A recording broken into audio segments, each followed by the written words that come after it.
Let's start off with those wonderful models we've known as kids from AMT.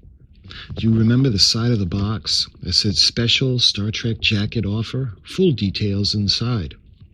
Some of them even showed the blue jacket on the outside of the box. Well, this is what you got in the mail.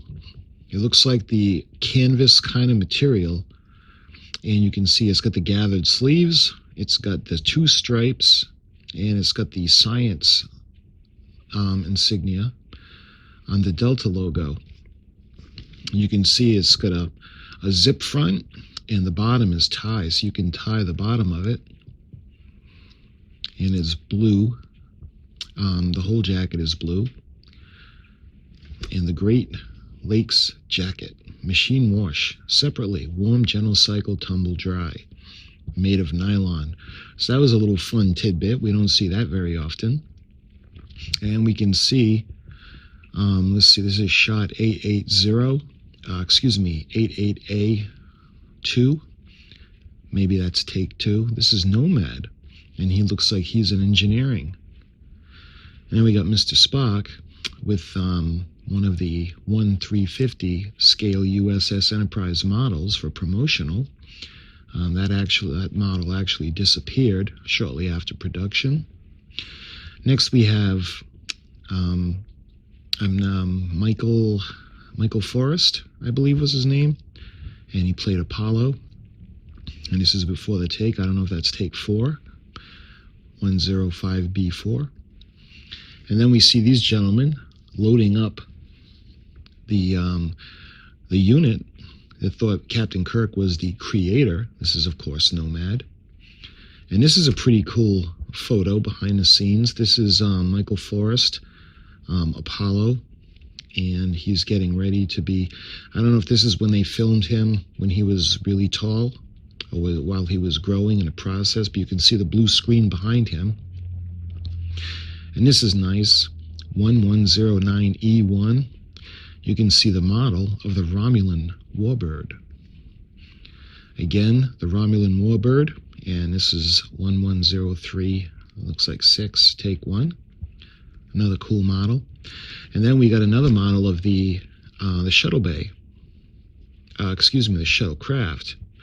I'm thinking this is the Galileo, NCC 1701-7.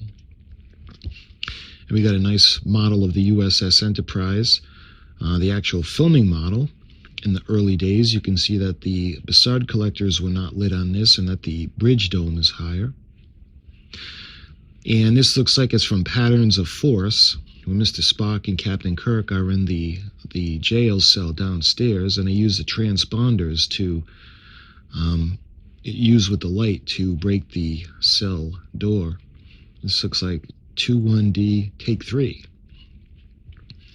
And we got some more fun behind the scenes with the actors. You got Captain Kirk, General Trelane, of course, having some fun between takes.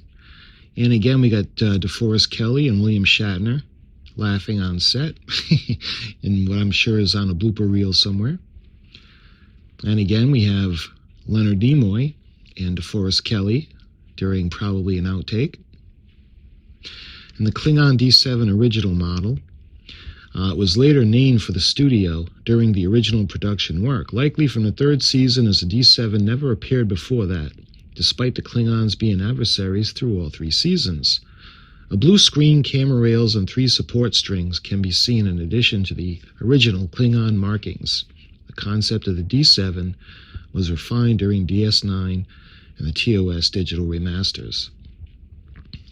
I love the Klingon D7.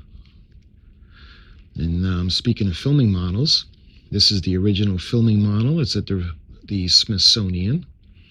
I think this is before they had done the restoration. And again, we got a different shot, promotional shot of Mr. Spock with the 1/350 scale USS Enterprise. And we have Leonard Nimoy and William Shatner with another promotional shot. And Captain Kirk is holding a rifle. And next we have, looks like a take from Trouble with Tribbles. Looks like 33A, take 2. When they're in the lab and Dr. McCoy is wondering what makes the Tribble tick. And then we have some pictures of the Shuttlecraft as it was being built. You can see the frame. And this is amazing because AMT actually built the Shuttlecraft used in the series as the filming model. And in return, they got the rights to the ships and all the space vehicles, the models. You can see the landing gear in the back and the first nacelle on the port side. You can see the door, and it's starting to come along. And of course, this is what it looked like when it was found. Can you imagine finding that in a junkyard?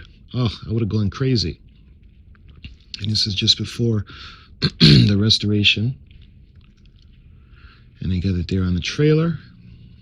I would have loved to have gotten my hands on that. This is the promotional shot with Leonard Nimoy. And this is when they had finished the Galileo from AMT. And it was all set to be filmed. And this is another great shot of the Enterprise filming model. And then the next Desilu Star Trek. Looks like number 2. Here's another beautiful shot of her from the aft end. And this looks like they would use this shot as she goes by a planet. And I love this one. I just love that filming model. Now we see another photograph of the Romulan bird of prey, 1109E, take 1. 1103-6, take 1. I think we've already seen this one. This is another photo from the Romulan bird of prey model, the filming model. And this is another one. You can see the way it's set up on the pedestal. And another good version, a head-on version of the model. And next we got looks like the Enterprise in the Botany Bay from Space Seed. You can see a better shot of the Botany Bay on the blue background.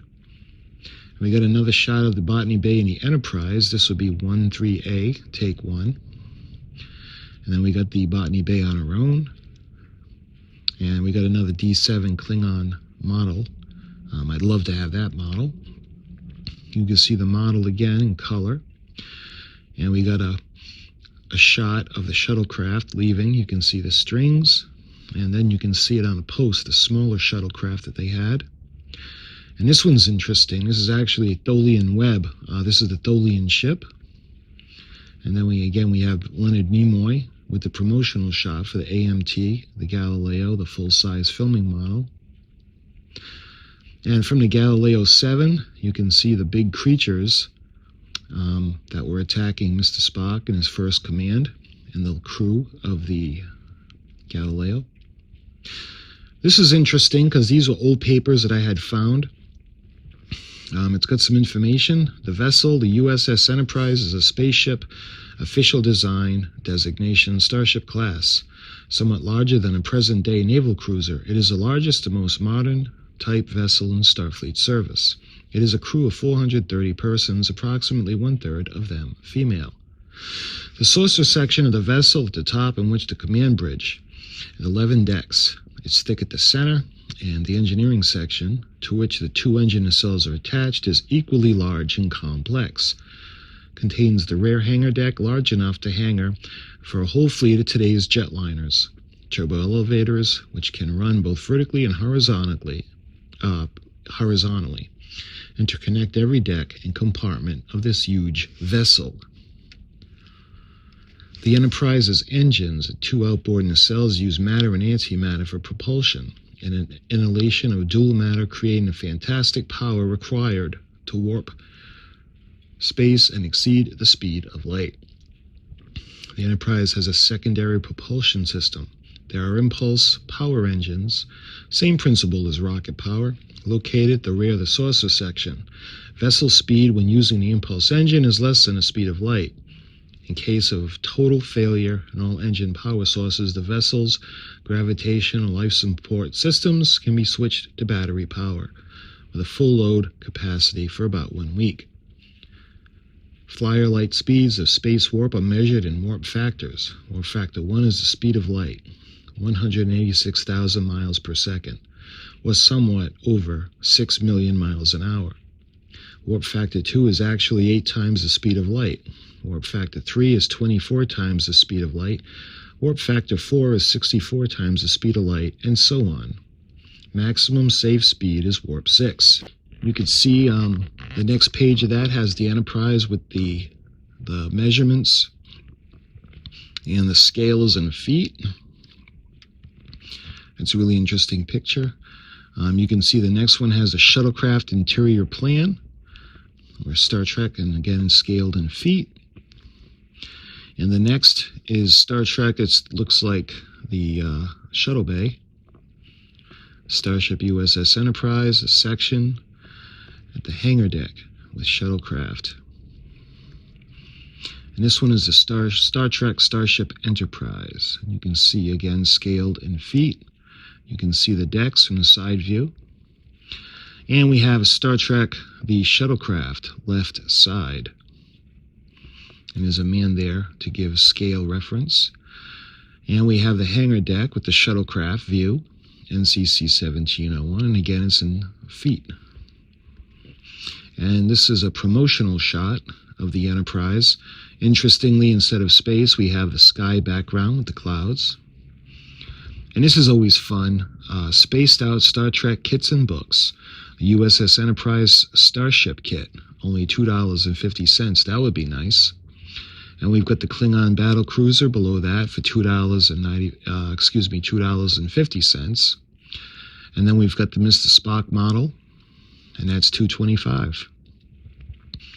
And it shows the Star Trek books. We've got 1 through 9, and the making of Star Trek, the world of Star Trek, and the trouble with tribbles. And this is really cool. The Star Trek iron-ons at $1 each. You can see the Keep On Trekking with the Enterprise. And we got the Klingon Power iron-on the bottom. It's really fun. It's always fun to go back and check out these little extras that they had from AMT and other things. So I love watching Star Trek and going through it, especially with these little tidbits for you guys. Until I do another little tidbit video, I thank you for watching, and I'll talk to you again real soon.